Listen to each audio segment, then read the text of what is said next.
Saudari-saudaraku yang terkasih, berjumpa kembali bersama saya Inspirasiku di Antara. Renungan Harian Sabtu 25 September. Hari biasa pekan ke-25. Semoga di akhir pekan ini kita semua selalu dalam keadaan sehat, baik, dan tetap bersemangat. Marilah kita mengawali renungan kita dengan tanda kemenangan Kristus. Dalam nama Bapa dan Putra dan Roh Kudus. Amin. Tuhan Yesus Kristus, Engkau berkenan hadir dan tinggal bersama kami. Mampukanlah kami untuk menjaga hidup tanpa cela di hadapan-Mu, agar kami semakin pantas menjadi kediaman-Mu. Sebab Engkaulah Tuhan pengantara kami, yang bersama dengan Bapa dalam persatuan Roh Kudus, hidup dan berkuasa Allah sepanjang segala masa. Amin. Dalam nama Bapa dan Putra dan Roh Kudus. Amin. Inspirasi kita hari ini dari Injil Suci menurut Lukas bab 9 ayat 43b sampai 45. Marilah kita bersama-sama membaca dan merenungkannya. Semua orang heran karena segala yang dilakukan Yesus. Lalu Yesus berkata kepada murid-muridnya, "Dengarkan dan camkanlah segala perkataanku ini. Anak manusia akan diserahkan ke dalam tangan manusia." Mereka tidak mengerti perkataan itu, sebab artinya tersembunyi bagi mereka, sehingga mereka tidak dapat memahaminya. Dan mereka tidak berani menanyakan arti perkataan itu kepada Yesus. Demikianlah sabda Tuhan. Terpujilah Kristus. Saudari-saudaraku yang terkasih, dalam sabda Tuhan hari ini, Yesus mengatakan bahwa anak manusia akan diserahkan ke tangan manusia. Diserahkan berarti ditangkap dan dibawa untuk dihukum. Dalam suasana hati yang masih dipenuhi rasa takjub itu, pastilah sulit bagi mereka untuk menerima pernyataan Yesus itu. Meskipun arti pernyataan itu belum jelas bagi para murid, namun mereka tidak berani menanyakannya. Saudari-saudaraku yang terkasih, kita tahu Yesus yang dikagumi oleh banyak orang itu karena banyak membuat mukjizat dan menunjukkan belas kasih yang besar, yang dinyatakan bahwa ia akan dihukum. Dan ini mungkin rasanya tidak mungkin dan tidak masuk akal.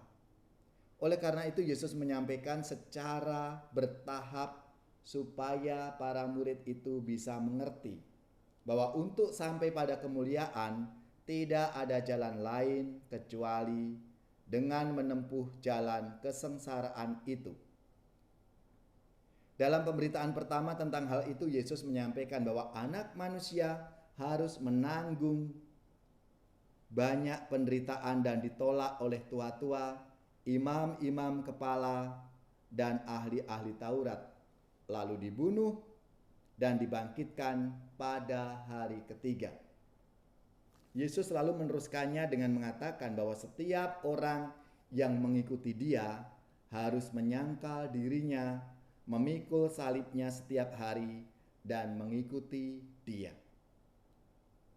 Pernyataan itu kiranya mau menegaskan bahwa jalan menuju kemuliaan itu mesti melalui pengorbanan dan kesetiaan mengikuti Tuhan Yesus.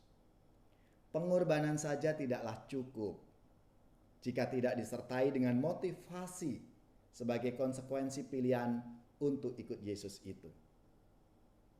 Saudara-saudariku yang terkasih, tidak mudah juga untuk memahami bahwa untuk mencapai kebahagiaan dan kehidupan kekal itu mesti melalui jalan penyangkalan diri, pengorbanan, dan beriman.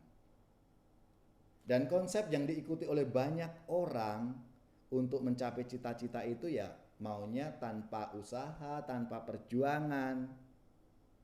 Ingin berhasil studi, males kalau untuk belajar, sehingga orang ya lewat jalan pintas. Memasang target meningkatkan penghasilan, tapi kita tidak punya usaha untuk itu. Tidak bekerja keras.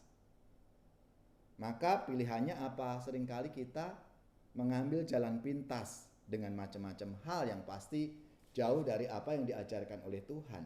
Misalnya menipu, korupsi, mencuri, atau mungkin yang studi itu menyontek, berbuat tidak jujur. Oleh karena itu, meskipun ada beban berat, pilihan benarnya adalah tidak menuruti keinginan dan kesenangan. Itu artinya kita harus berani dan bisa mengendalikan diri, mengekang keinginan-keinginan diri sendiri itu. Supaya apa? Supaya kita bisa mewujudkan apa yang menjadi harapan dan cita-cita kita. Itu benar-benar kita harus kerja keras. Kita harus berusaha. Dan jalan yang dilewati adalah seperti yang dilalui oleh Yesus sendiri. Jalan penderitaan, kesengsaraan. Sehingga kita akan mengalami kebangkitan dan kemuliaan seperti yang dialami oleh Tuhan Yesus sendiri. Maka marilah Bapak Ibu, saudara-saudariku yang terkasih, Yesus telah mengajarkan kepada kita semua dan memberi teladan untuk menaati kehendak Bapanya meskipun harus menderita sengsara, wafat untuk sampai pada kemuliaan itu. Dan kita sebagai murid-muridnya diajak untuk lewat jalan itu, jalan yang dilalui oleh Tuhan Yesus. Maka marilah kita mohon rahmat-Nya supaya kita dimampukan untuk melewati jalan yang dilalui oleh Tuhan Yesus dan apa yang telah diajarkan untuk kita semua. Bahagia manusia yang tidak tuli hatinya, yang mendengar sabda Bapa, tekun melaksanakannya. Sabda Tuhan penuh daya, yang tersesat dipanggilnya, disembuhkannya yang luka, yang mati dihidupkannya. Bahagia manusia yang menerima sang sabda, sabda yang sudah menjelma dalam wujud manusia. Terpujilah, oh Sang Kristus, sabda kekal dan penebus, kebenaran, kehidupan, serta jalan keselamatan. Marilah kita siapkan hati kita untuk menerima berkat Tuhan. Semoga saudari-saudara sekalian, keluarga-keluarga, komunitas kita, orang-orang yang kita doakan, mereka yang sakit, yang menderita, seluruh tugas, belajar, pekerjaan, usaha serta karya pelayanan kita dibimbing, dilindungi dan diberkati oleh Allah yang Maha Kuasa, Bapa dan Putra dan Roh Kudus. Amin.